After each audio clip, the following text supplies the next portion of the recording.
Hey, salut à tous, c'est le professeur Touki. Alors aujourd'hui on se retrouve dans une vidéo spéciale Ramadan. On va voir ça en 3 étapes. La première étape, comment fonctionne notre corps pendant le jeûne. La deuxième, ça va être le côté nutrition, comment manger la nuit. Et la troisième étape, ça va être le côté entraînement. Alors première partie, comment fonctionne notre corps pendant le Ramadan. Pendant le Ramadan, on va manger la nuit, on va jeûner le jour. Ça veut dire que pendant une certaine partie de la journée, notre corps va travailler, nos reins vont travailler, notre foie va travailler. Les organes qui filtrent, ils vont travailler. Et une fois qu'ils ont fini de travailler, qu'ils ont pris tous les nutriments qu'ils avaient besoin, qu'ils ont envoyé ça dans le corps, et bien qu'est-ce qu'ils vont faire? Ils vont se mettre en mode repos. Et quand ils se mettent en mode repos, le corps, qu'est-ce qu'il va faire? Il va faire ce qu'on appelle la régénération, il se régénère. Ça veut dire qu'il revient à un état naturel, il revient tout seul à un état naturel en gros. Ça veut dire si tes reins étaient trop surchargés, si tu avais des problèmes au foie, et bien ça va se réparer naturellement pour revenir à la base. Alors ça c'est très intéressant, donc ça veut dire que s'il revient à un état naturel, c'est comme une voiture, tu as le moteur, tu veux faire ta vidange, tu dois faire ta vidange, parce que tes filtres ils sont flingués. Et bien le corps on a des filtres, mais les filtres on ne les change pas, ils se réparent tout seuls, avec des périodes de jeûne. Ça veut dire qu'au lieu de changer le filtre, qu'est-ce qu'il fait? Tu le laisses tranquille et il se répare. Ensuite, qu'est-ce qu'on fait? Dans la voiture, quand tu as fait ça, tu as enlevé la mauvaise huile, tu as changé les filtres, tu remets les nouveaux filtres, qu'est-ce que tu fais? Est-ce que tu remets de l'huile de merde? Ou est-ce que tu remets de la bonne huile? Tu remets de la bonne huile. Et bien dans le corps, tu remets des bons aliments. Et c'est ça qu'on va voir. Ça veut dire qu'à l'heure de manger, tu vas pas pouvoir manger, bon, tu vas manger un peu ce que tu veux, mais tu vas pas abuser, tu vas pas t'envoyer que de la merde. Sinon le corps, tu vas le dégrader. Ensuite, la deuxième chose à savoir sur la régénération du corps, c'est que si tu manges bien, eh ben, tu vas pas galérer sur les journées de jeûne à venir.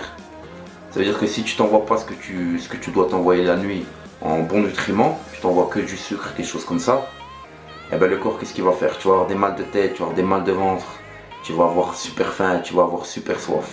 Si tu sais bien t'alimenter la nuit, bien manger, tu sais boire le niveau de litres minimum que tu dois boire pendant la nuit, tu vas avoir une toute petite faim pendant la journée, tu vas pas avoir mal à la tête, tu vas être quand même énergique, un peu fatigué mais quand même énergique, tu n'auras pas de mal de ventre. Ensuite, on va passer sur la deuxième partie, le côté nutrition. Deuxième partie, la nutrition. Alors, moi j'ai vu que où j'habite, on arrête de manger, plutôt on reprend on peut remanger à 21h30 par là. Et on arrête de manger le matin vers 4h10. Donc ça nous laisse une fourchette à peu près de 6 heures. On a à peu près 6 heures pour manger. Il y a plusieurs techniques avec lesquelles tu peux répartir tes repas. Alors la première, tu peux faire 3 repas. Tu as le premier repas à 21h30 où tu vas manger, le deuxième repas à minuit et demi et le troisième repas vers 3h30 ou 3h30, 4h juste avant de couper. Ça te fait 3 repas. Tu as la deuxième technique avec les personnes qui travaillent, qui ne peuvent pas rester réveillées toute la nuit, qui ne peuvent pas manger les 3 repas dans la nuit, qui peuvent en manger que 2. Qu'est-ce que tu fais? Tu manges à l'heure à 21h30, où tu coupes, à l'heure du fto, et tu remanges à 4h juste avant d'arrêter de manger pour commencer le jeûne. Et la troisième technique, c'est les personnes qui vont manger toutes les 2 heures. Mais ces personnes, ils ont un métabolisme qui est assez rapide, qui arrive à digérer. Ça veut dire qu'ils vont manger à 21h30, ils vont manger à 23h30, ils vont manger à 1h30 et ils vont manger à 3h30. Alors, pour le côté des aliments, pourquoi il ne faut pas manger des tonnes de sucre? Comme je vous ai dit, le corps il a jeûné. Ça veut dire que tu dois renvoyer des bons aliments. Il est fatigué, il a besoin de glucides, il a besoin de lipides, il a besoin de protéines, il a besoin de fibres et de minéraux. 4 types d'aliments. Alors, pour le premier, les glucides. Pour les glucides, ce que vous pouvez manger, vous avez du riz, de la patate douce, vous avez des lentilles, vous pouvez manger du boulgour, vous pouvez manger des pâtes complètes, toutes ces choses-là. Tout ça, ça va être les glucides. Sur chaque repas, il faudra qu'il y ait un apport de glucides. Si vous en faites 3, si vous en faites 1, 2, 3, 4, si vous en faites 4, vous pouvez mettre un repas où il n'y a pas d'apport de glucides, vous pouvez mettre dans les 4 un tout petit apport que vous en faites bien réparti quoi. Si vous en faites 2, il va falloir charger les 2 repas. Il va falloir les 2 repas, il faut qu'ils soient chargés quand même en glucides. Ensuite, les protéines. Les protéines, ça va être simple. Ça va être du blanc de poulet, ça va être des œufs, ça va être du poisson. Après, protéines végétales, moi, c'est pas top. Moi, je suis plus sur de la protéine animale. Bon, après, voilà, ça c'est mon point de vue. Ensuite, sur les lipides, il y aura des amandes, des noix de cajou, du beurre de cacahuète, des avocats, de l'huile d'olive, de l'huile de lin, de l'huile de coco. Dans le jaune d'œuf, vous avez aussi des lipides. Vous avez plein de... En fait, il y a plein d'aliments, quoi. Alors maintenant, pour la répartition, on va voir. Moi, les idées repas, par exemple, première idée repas. Pour les personnes qui n'arrivent pas trop à manger, on coupe le jeûne avec une date. Moi, je déconseille avec du lait. Je suis pas trop lait, on fera une vidéo là-dessus, je vous expliquerai pourquoi. On coupe le jeûne avec une date. Une fois qu'on a coupé avec une date. Première idée repas. On va mettre par exemple 70 grammes de riz basmati pesé cru. Je parle pour quelqu'un à peu près qui fait à peu près mon gabarit, 1m80, 80 kg par là. 70 grammes, 80 grammes de riz basmati pesé cru. Avec ça, tu vas mettre allez, 150 grammes de blanc de poulet. Tu vas mettre, pour les lipides, tu vas mettre des amandes ou des noix de cajou avec. Ou tu vas mettre de l'huile d'olive, la moitié d'un avocat.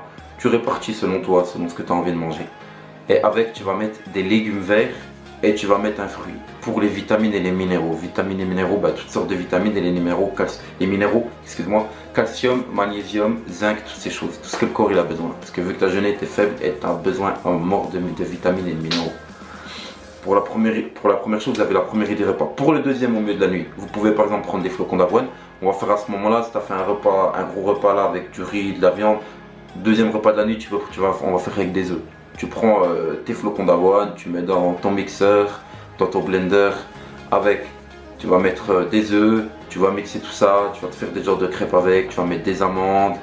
Tu peux te mettre un peu de chocolat noir, même si le sucre est évité. Tu veux mettre un peu de chocolat noir pour te faire plaisir, tu reprends des fruits avec. Et dans le troisième repas, tu essaies de partir sur un repas avec du poisson, du riz, du quinoa, ces choses-là. Sur les trois repas. Pour les deux repas, vous faites la même chose, sauf que vous coupez en deux. Et pour ceux qui mettent 4 repas, vous faites ça mais en plus petit. En fait, plus tu as de repas, plus tes repas ils sont plus petits. Moins tu as de repas, plus tes repas sont gros. Concernant la boisson, essayez de boire 3 litres minimum dans la nuit. Mais à petite gorgée, ne bois pas 1,5 litre dès que c'est l'heure de manger. Tu vas être gavé, tu vas plus pouvoir manger. Et pour les personnes qui ont du mal à manger directement solide, ce que vous pouvez faire, vous coupez avec une date. Vous mangez genre de la shorba, c'est une genre de soupe, comment dire. Vous pouvez faire des soupes avec des légumes. Vous prenez des légumes, vous moulinez, vous faites des soupes, vous mangez votre date, vous buvez votre soupe, vous attendez à peu près une demi-heure, ensuite vous prenez un repas plus solide. Comme ça vous avez vos vitamines et vos minéraux qui sont directement envoyés juste après la date. Vu que vous n'arrivez pas à manger directement. Je crois qu'on a fait le tour sur le côté nutrition. On va se donner rendez-vous sur mon Facebook pour le côté nutrition sur la page Professeur Touki. Je vais vous montrer des idées recettes, des plats que je mange. Vous allez m'envoyer vos plats que vous mangez là-bas dans les commentaires. Et comme ça, si vous avez envie de manger certaines choses et que vous hésitez, parce que côté nutritionnel, vous dites ouais je sais pas si je vais prendre du gras, ceci, cela, on se retrouve sur la page Facebook. Et à ce moment-là, je vais vous aider pour placer ce que vous avez envie de manger dans vos repas. Maintenant, on va partir sur le troisième point. Troisième point, c'est côté entraînement. Alors côté entraînement, ça va être très simple. Tu vas pas t'entraîner comme d'habitude. Enfin, si tu as un programme, tu peux t'entraîner comme d'habitude. Mais tes charges ne vont pas être les mêmes. Par exemple, moi, j'ai gardé le programme que j'avais juste avant le ramadan. Donc qu'est-ce que je fais? Par exemple, je m'entraînais 5 fois par semaine. Et ce que je vais faire, si j'ai 5 groupes musculaires entraînés par semaine, je vais faire premier groupe musculaire, exemple, c'est un exemple, je fais pas ça mais c'est un exemple. Alors pec bi, on va faire par exemple le premier jour, un jour de repos. Ensuite on va faire dos tri, un jour de repos. Ensuite on va faire les jambes avec les mollets, un jour de repos. On va faire les épaules avec les trapèzes, un jour de repos. On va faire les biceps avec les triceps, un jour de repos. C'est ça en fait, la chose à savoir c'est ça. C'est que il faut tout le temps avoir du repos. Tu peux pas enchaîner 5 jours d'entraînement et ensuite t'as pas de repos. Tu vois ce que je veux dire? Tu vas plus te fatiguer qu'autre chose. Ça, c'est la première chose à savoir. La deuxième chose à savoir, c'est que si par exemple tu étais au développé couché, une barre à 100 kg, tu vas faire 10-12 reps. Tu prends une 32 récup de minutes, tu sais que tu vas faire 10-12 reps à 100 kg. Même si tu peux les faire la première semaine de Ramadan parce que ton corps il n'est pas encore déchargé, ne les fais pas. Qu'est-ce que tu fais? Tu vas prendre tes mêmes exos, sauf que tu vas prendre 50, maximum 60 kg. Tu vas faire tes 10-12 reps, tu vas dire ouais mais ça me fait rien. Essaie de contrôler un peu plus la charge. Mais en fait pendant le ramadan, la chose qui est importante, c'est de faire affluer le sang vers le muscle. En fait, ça veut dire que tu fais quoi? Tu maintiens ton muscle. Le sang il afflue vers le muscle, ça veut dire le muscle il travaille.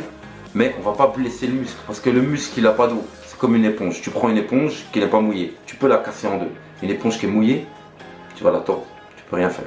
Et ben ton muscle, ça va être la même chose. Ça veut dire que tu peux te blesser, tu peux te froisser un muscle. Et ça, c'est pas la chose qu'on cherche à faire. Le ramadan, c'est une période, en fait, c'est une période de maintien. Les personnes qui vont bien manger pendant le ramadan, eh ben, s'ils ont un surpoids, automatiquement, ça va revenir à la normale jusqu'à taille poids. Ça veut dire que leur corps il va se réguler, il va se remettre bien, sans faire de sport. Mais pour les sportifs, pour ceux qui vont à la salle, faites ce que je vous ai dit, prenez ça en compte. Vous pouvez travailler en full body, par exemple lundi, mercredi, vendredi, full body. Vous pouvez travailler avec votre programme habituel. Essayez de séparer vos jours de muscu par à chaque fois un jour de repos. Comme ça, le corps il récupère. C'est plus du maintien qu'autre chose. N'essayez pas de faire une prise de masse, une sèche ou ceci ou cela. C'est du maintien pour mieux repartir après le ramadan. Après le ramadan, vous inquiétez pas, ça va repartir de plus belle. Vous aurez bien récupéré et il y aura des meilleurs perfs et une meilleure progression. J'avais oublié dans la nutrition pour ceux qui s'entraînent.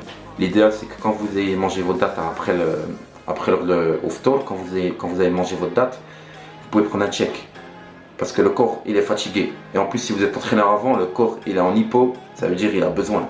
Vous prenez un check, il va être assimilé, allez, en moins de 20 minutes ton check il est assimilé. Donc tu prends ton check, tu manges ta date, tu prends ton check, tu attends 20 minutes et tu attends 20 minutes et à ce moment là tu peux prendre un repas solide. Et tu verras que tu vas bien digérer et ça va le faire. Donc je vous donne rendez-vous sur ma page Facebook. Dans les commentaires on va mettre toutes les photos, des idées repas. Parlez-moi de votre entraînement, si vous avez envie de manger telle chose, telle chose. Je sais les traditions c'est pas facile, hein. Il y a les traditions, on veut manger de la merde mais les bial, quel belouse et tout, c'est pas facile. Allez, ça aftorek à tous, bon ramadan et on se retrouve sur mon Facebook. Boum.